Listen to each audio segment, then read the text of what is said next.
টান টান উত্তেজনার পর অবশেষে গঠিত হয়েছে তৃতীয়বারের মোদী সরকারের মন্ত্রিসভা। ইতিমধ্যেই বন্টন হয়ে গিয়েছে মন্ত্রকও। তবে এবারে এনডিএর মন্ত্রিসভায় রয়েছে বেশ কিছু বড় চমক, আর তারই মধ্যে অন্যতম চিরাগ পাসওয়ানের উজ্জ্বল উপস্থিতি। এনডিএর শরিক দল লোক জনশক্তি পার্টি রামবিলাসপন্থী বা এলজেপিআর এর নেতা চিরাগ পাসওয়ান পূর্ণমন্ত্রী হলেন মোদীর তৃতীয় টার্মের সভায়। श्री चिराग पासवान। मैं मैं चिराग पासवान ईश्वर की शपथ लेता हूं कि मैं विधि द्वारा स्थापित भारत के संविधान के प्रति सच्ची श्रद्धा और निष्ठा रखूंगा। আর এই প্রথম কেন্দ্রীয় মন্ত্রী হলেন চিরাগ। বিহারের হাজিপুর থেকে লোকসভা ভোটে জিতেছেন তিনি। চিরাগের নেতৃত্বে বিহারের মোট 5টি লোকসভা আসনে জিতেছে এলজেপিআর। হাজিপুর কেন্দ্র থেকে চিরাগ 6 লক্ষেরও বেশি ভোটে জয়লাভ করেছেন। আরজেডির প্রার্থীকে হারিয়েছেন প্রায় 1,70,000 ভোটে। তবে প্রথমে বাবা রামবিলাস পাসওয়ানের মতো মোটেও সমাদৃত ছিলেন না চিরাগ পাসওয়ান, কিন্তু নিজেই পাল্টে দিয়েছেন নিজের ভাগ্য। 2024 লোকসভা নির্বাচন চিরাগের রাজনৈতিক যাত্রায় একটি গুরুত্বপূর্ণ মাইল ফলক হয়ে রইল, তা বলাই বাহুল্য।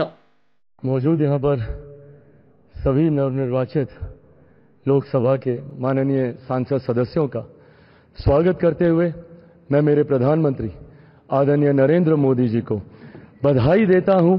आपकी वजह से एनडीए को ये प्रचंड जीत हासिल हुई है, इसका श्रेय आपको जाता है सर।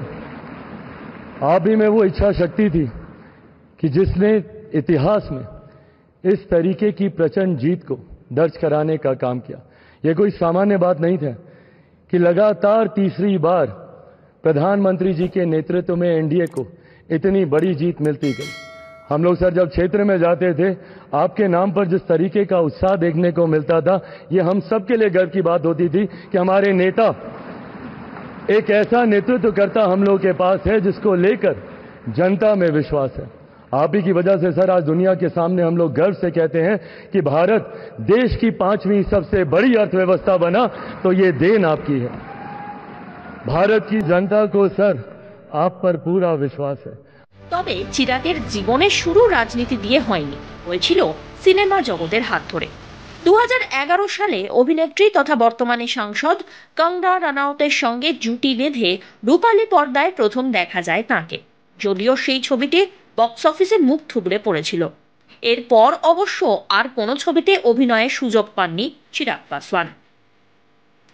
তবে তারপর তাঁর হাতে খড়ি হয় রাজনৈতিক জীবনে। বাবা রামবিলাস পাসওয়ানের পরামর্শেই 2014 সালে জামুই থেকে লোকসভা নির্বাচনে লড়েছেন এবং বিজয়ী হয়েছেন চিরাগ।